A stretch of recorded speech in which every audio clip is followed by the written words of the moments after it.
ఇప్పుడే country delight app ని download చేసుకోండి. Download the country delight app now. నిజంగా ఏషియంట్ వేదిక్ కల్చర్ ఏదైతే ఉందో మనకి ఎడ్యుకేషన్లో, ఎడ్యుకేషన్ సిస్టమ్ని కూడా మార్చేశారు బ్రిటిష్ వాళ్ళు కంప్లీట్గా. ఇన్ఫ్యాక్ట్ లార్డ్ మొకావ్లే రిపోర్ట్ ఉంది. Lord Macaulay 1835 report. తను బ్రిటిష్ పార్లమెంట్కి ఒక రిపోర్ట్ ఇచ్చాడు ఇండియన్ ఎడ్యుకేషన్ సిస్టమ్ మీద. తను ఏమన్నాడంటే, ఈ దేశాన్ని మనము ఎక్కువ కాలం పరిపాలించాలి అంటే వీళ్ళ ఎడ్యుకేషన్ సిస్టమ్ని మనం మార్చాలి. వీళ్ళ ఎడ్యుకేషన్ సిస్టము ఒక ఆలోచించే మనిషిని తయారు చేస్తుంది.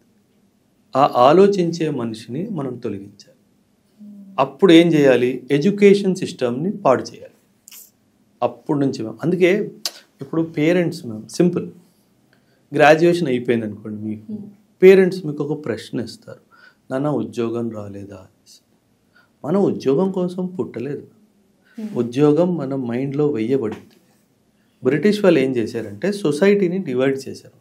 ఎలా అంటే, బ్రిటిష్ గవర్నమెంట్ కోసం నువ్వు పని చేస్తున్నావు అంటే నువ్వు సోషలీ అప్పర్ క్లాస్, నువ్వు మిలిటరీ సర్వీస్ అయ్యొచ్చు, సివిల్ సర్వీస్ అయ్యి ఉండొచ్చు, ఎనీ సర్వీస్కి నువ్వు పని చేస్తున్నావు అంటే నువ్వు అప్పర్ క్లాస్.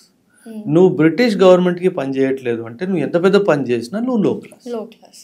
సో ఏమైపోయింది, over a period of time మన చదువు పూర్తయిన తర్వాత బ్రిటిష్ గవర్నమెంట్లో సర్వీస్ తెచ్చుకోవాలి, ఇది ఒక ఆబ్జెక్టివ్ ఆఫ్ లైఫ్ అయిపోయింది.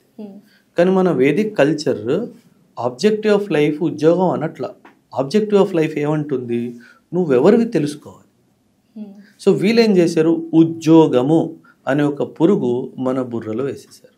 అందుకే సమాజం ఈరోజు కూడా ఎవరైతే ఉద్యోగం చేస్తాడో వాడినే గౌరవిస్తుంది, కానీ స్వయంగా ఎవరన్నా ఏమైనా చేసుకుంటే వాళ్ళని గౌరవించారు.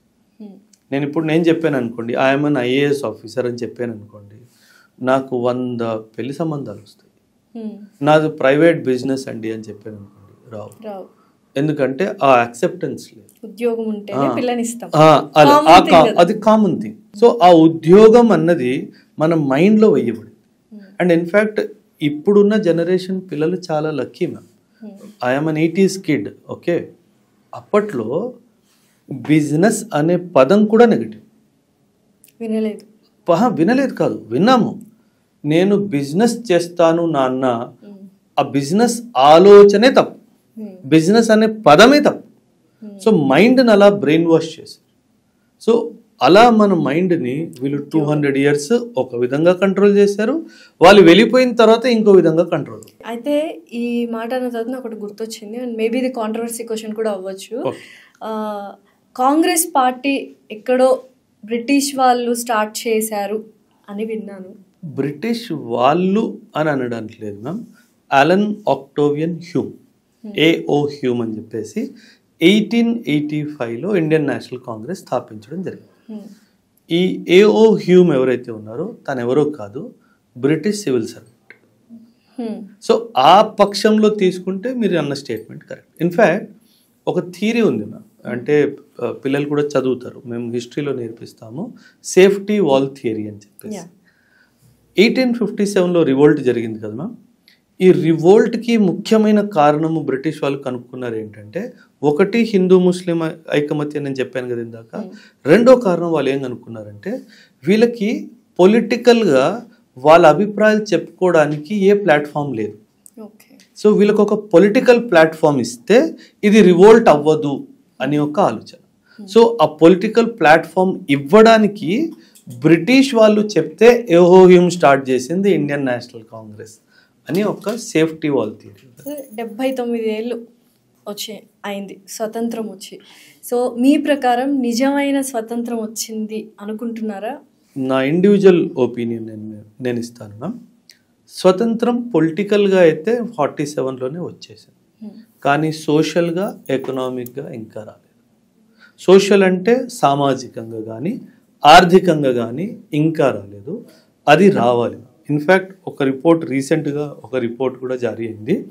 ఆ రిపోర్ట్ ప్రకారంగా మన ఎకనామిక్ ఇన్ఈక్వాలిటీ అంటే ఆర్థిక ఇన్ఈక్వాలిటీ మన బ్రిటిషర్స్ అప్పుడు ఎంత ఉండేదో దానికంటే ఎక్కువ ఇప్పుడు ఉంది అంటున్నారు.